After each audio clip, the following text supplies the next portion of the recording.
ಕಿತ್ತೂರು ಕರ್ನಾಟಕದ 7 ಜಿಲ್ಲೆಗಳು ಸೇರಿದಂತೆ ಇವತ್ತು ವಿಶೇಷವಾಗಿ ಜನತಾ ಸಮಾವೇಶ ಪಕ್ಷದ ಬೆಳ್ಳಿ ಹಬ್ಬ ಆಚರಣೆ ಮಾಡತಕ್ಕಂತ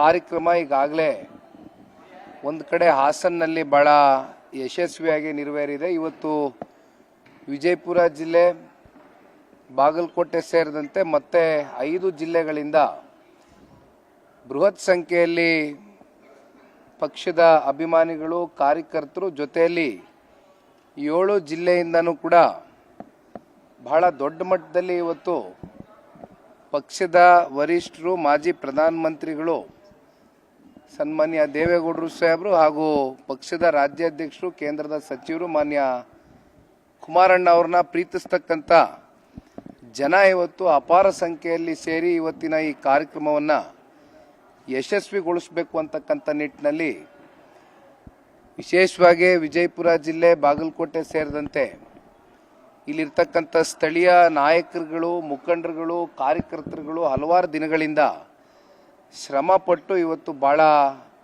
ಅಚ್ಚುಕಟ್ಟಾಗಿ ಈ ಕಾರ್ಯಕ್ರಮವನ್ನು ಆಯೋಜನೆ ಮಾಡಿಕೊಂಡಿದ್ದಾರೆ.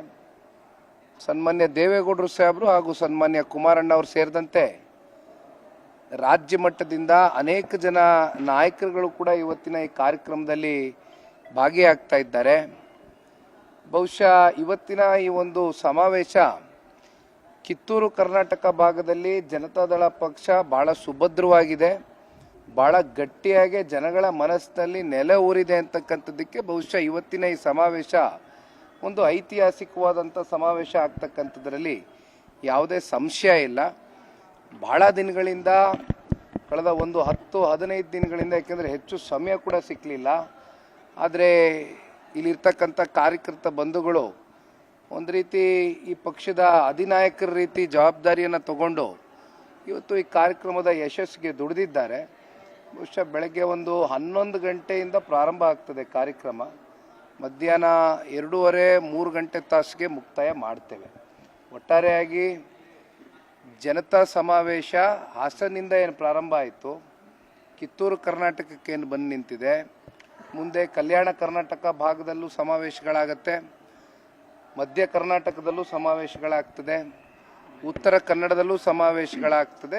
ಮುಂದಿನ ಸಮಾವೇಶ ನಾಡಗೌಡರು ಸಾಹೇಬ್ರು ಹೇಳಿದಂಗೆ, ಕೃಷ್ಣಾರೆಡ್ಡಿ ಸಾಹೇಬ್ರು ಹೇಳಿದಂಗೆ ಮಾರ್ಚ್ 8ಕ್ಕೆ ಬೆಂಗಳೂರಿನಲ್ಲಿ ಒಂದು ಬೃಹತ್ ಸಮಾವೇಶ ಇದೇ ರೀತಿ ಆಗಬೇಕು ಅಂತ. ನಿರ್ಭೀತ, ನಿಷ್ಪಕ್ಷಪಾತ, ವಿಶ್ವಾಸಾರ್ಹ ಸುದ್ದಿಗಳಿಗೆ ಮತ್ತೊಂದು ಹೆಸರಾಗಿರೋ ನ್ಯೂಸ್ 18 ಕನ್ನಡ ಈಗ ಆಪ್ನಲ್ಲೂ ಲಭ್ಯ ಇದೆ.